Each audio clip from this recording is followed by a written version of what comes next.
Welcome to Friday Night Football. It's that time. It all started back in August, and now it's the playoffs. Teams across 4 divisions competing for the title of state champion. There were 3 games tonight, while 10 more will be played tomorrow. We'll preview all of the matchups, but first, let's check out our first game, a 4 or 5 seed matchup in D2 between Sanborn and St. Thomas. Let's take it to Dover now. A beautiful November night for football on the Seacoast. And Sanborn struck first. Austin Ingersoll from 3 yards out, punches in the touchdown to put the Indians up 7-0. Sanborn's defense making an impact too. Saints QB Michael Skyron completes the pass to Declan Healy, but Michael Malote rips out the ball and Dylan Tokic falls on it for the recovery.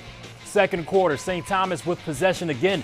One of the best efforts we've seen all season. Tim Avery plows through a defender and drags several players with him, earning every inch of this 25-yard run. But on the next play, Sanborn's defense comes up with another takeaway.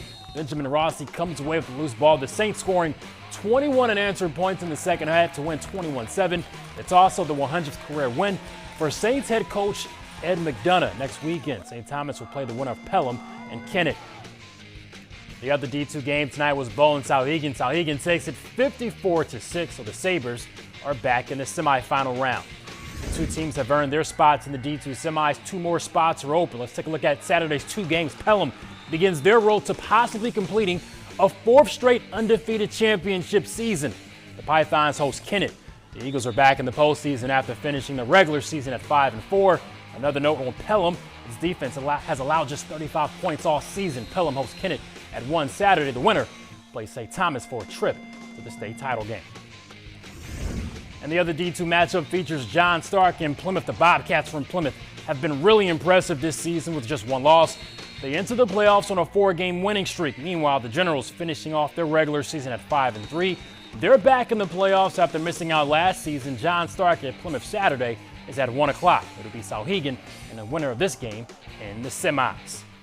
4 teams make up the D4 field, so 1 win, and they're in the state title game. 2-time defending champs Somersworth and Raymond went at it tonight. Let's take you to Somersworth now. These teams actually played in last year's semifinal round. The Toppers going for a 3-peat and looking strong.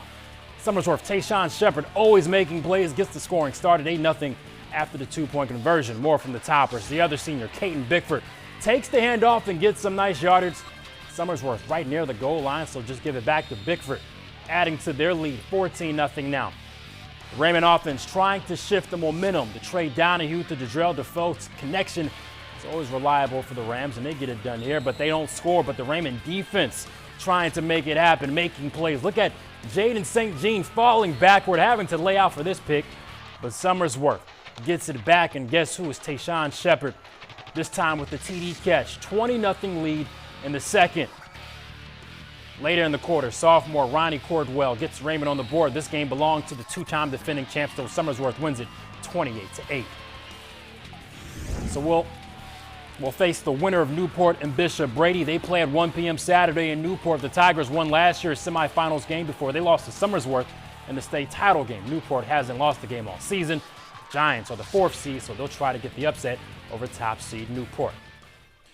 Now to D1, 5 games will be played Saturday. 3 teams have byes. The undefeated squads, Pinkerton, Portsmouth, Oyster River, and the defending champs, Bedford. Let's take a look at all the matchups. Bishop Girton and Dover are meeting in the first round of the playoffs for the 2nd straight year. The Cardinals won last year's matchup. They enter this year's game at 5-3, having won 3 straight. The Green Wave have a 5-3 record as well. Dover and Bishop Girton, 6 o'clock Saturday at Stello Stadium. The winner faces the top seed Pinkerton in the quarters. Next, we have Windham and Londonderry. Lancers lost to Bedford in last year's championship game. They haven't dropped off one bit at 7-1. They've won 5 straight. Windham is 3-5. These teams played in September. The Lancers won 21-14. Londonderry hosts Windham at 1 p.m. Saturday. Whoever wins this one will face the winner of our next game. Exeter and Keene, the Blue Hawks, enter as the 5 seed with a 6-2 record. They've given up just 14 points total in their last 2 games.